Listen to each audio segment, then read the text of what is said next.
Families podcast. This is episode 5, and we have got Karen from SALUS. Hi, Karen. Hi there.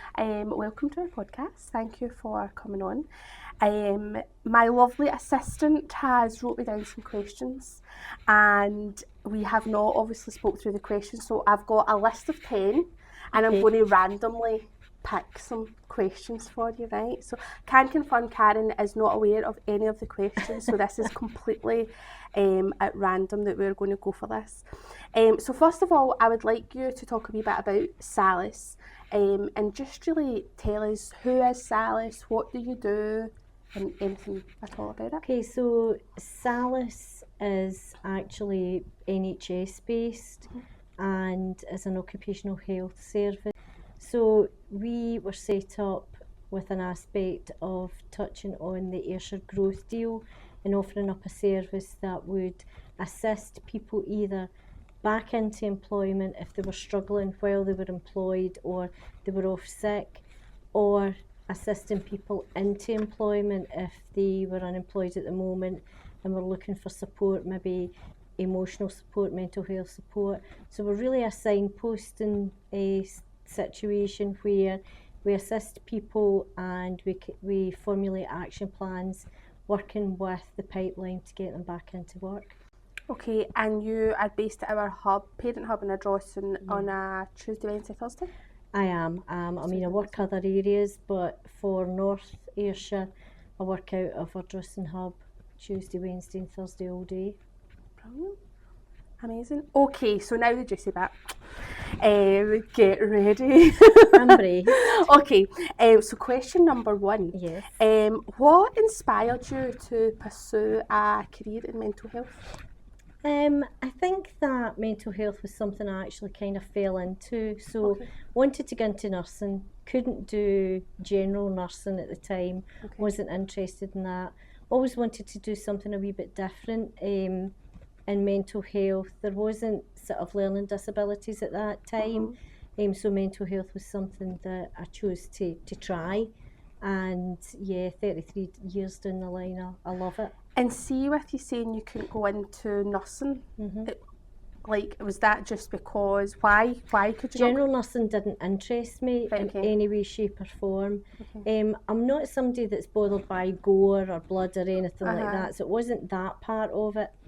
I think I just always was drawn to doing something that felt a wee bit different at the time, and kind of like in my career I've always been in challenging areas, so areas that were secure, areas that were my last area was forensics, so it's always that bit different. So it wasn't that I couldn't do it, it was just something that I didn't prefer. And is nursing and mental health nursing two completely different paths? So now it's adult nursing, so your general type of nursing where you would go into the emergency department or you would be nursed in surgery or medical wards, that's now adult nursing. You have mental health nursing and you have learning disability nursing as well. So not just bog standard nursing then, which I think probably a lot of people would think, either a nurse or a mental health nurse. Yeah, and I think at the time a lot of people would have gone in for sort of general, the adult nursing, and then maybe dipped their toe into mental health, but that would have been their basis. However, mine was always mental health. Didn't do my dual training, it's just always been mental health I've developed within. Okay, interesting. What do you think is the biggest mental health challenge facing society today? Definitely anxiety.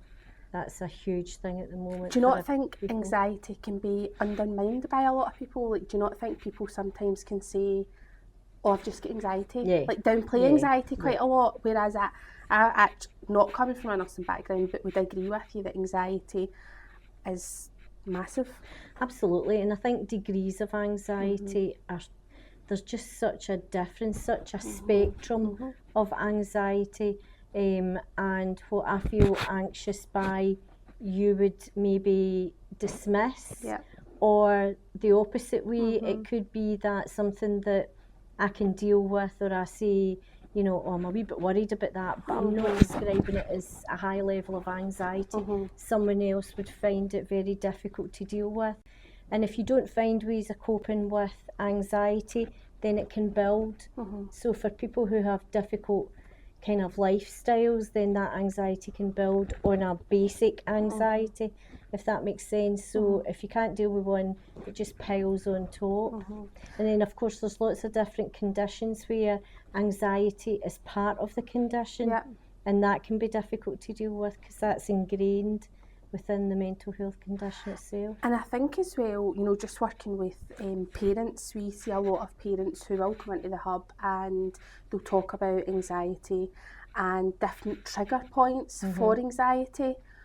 And it's I think the parent having the knowledge of what is the anxiety, how is it triggered. Some of them have it and some of them don't have it, but it can play a really big part in their lives, especially when it comes to going out to work. Absolutely. And I think that employment, if you're changing jobs, which we've all done, you know, if you're changing jobs or you're starting a new job, that's anxiety provoking. Different levels for different people, but everybody will feel a level of anxiety. Nobody will begin in rubbing their hands and saying, this is a scoosh.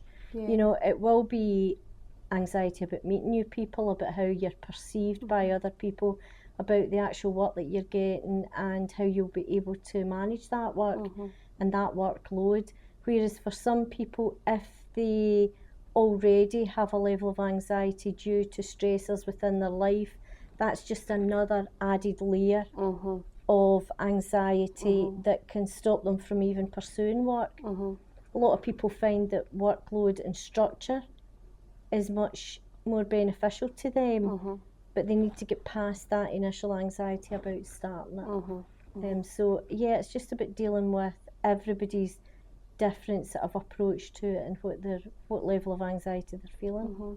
So I was going to say a person, but I'm going to say a parent because obviously you work with parents in the Parent Hub. So for a parent who presents with anxiety, do you have any top tips for them? Any strategies that they could use to overcome the anxiety if they were not ready for a referral to yourself? Is there anything you would recommend for that? Yeah, I mean, even in a referral to myself, the kind of basic work that you would do for anxiety is something like grounding techniques. So grounding techniques can come in all shapes and forms. You're basically looking at how the anxiety would impact on your body, because everybody responds differently. It might be hyperventilating, so your breathing becomes erratic. You need to get that under control. Maybe somebody shakes. Some people feel nauseous. You get heart palpitations. You feel like you're going to die. All different grades and all different levels. So if you have grounding techniques that you can utilise at this point, it's about preparing yourself for that, for recognising that start and that build of anxiety, so you would be able to put grounding techniques in place. Personally, I use meditation on a daily basis. It's 5 to 10 minutes. I think meditation is really big just now. Like I see loads of people, Instagram, social media talking about meditating. Yeah, and you know, gone are the days where you think to yourself, meditation wise, I need to be sitting cross-legged on the floor, complete quiet. I mean, who has that life? I know. You just don't. But the meditation that we follow, you access it on YouTube. It's maybe 5 to 10 minutes long, and it sets you up. It's about setting your mind and your body up for the rest of the day. And even if it doesn't maintain itself for the rest of the day, halfway through the day, take 5 or 10 minutes out your lunch break and do the meditation. You can do it anywhere. Even if there is surrounding noise, you learn how to kind of block that out. If you have majorly high levels of anxiety, that's something that you need to practice on a day-by-day basis and be able to put that into play so that you're not waiting until it's so heightened that you can't focus on anything. And you also need to be aware of what are potential triggers. So I would say to people, if there's something that, if somebody says to you to be breathing deeply, breathe in, breathe out, that kind of thing, you have to be aware if there's any triggers within that. And sometimes we don't know until we try. So you're looking to reduce your anxiety levels by grounding techniques, and meditation, I would say, were the core of getting that to reduce and being able to control it. But at the end of the day, it's just about giving yourself permission and saying, I'm having difficulty here. I need 5 almost minutes like to myself. owning it. This is Own it, absolutely. Take 5 minutes to yourself, and be able to just allow yourself those 5-10 minutes to reset. And I think that's important, that we can own it and we can take time out, because I think sometimes as a parent myself, you go on a bit of a hamster wheel. Parents, we go on a hamster wheel and we always think, well, I know I certainly think this, oh, but the next job, oh, but the next thing, oh, but I need to do this, oh, but the kids. But actually stepping outside, you know, the circle for 5 minutes, owning it, doing our tips or our strategies can make it's like refueling. It's like refueling your car. Recharging your batteries. You can't continue the journey unless you put fuel in the car, and if you're the vehicle, then that's what you have to do. What do you love about your job?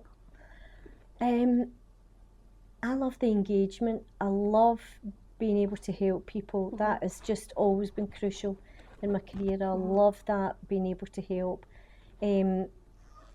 I love it if people recognise the difference that they've made themselves.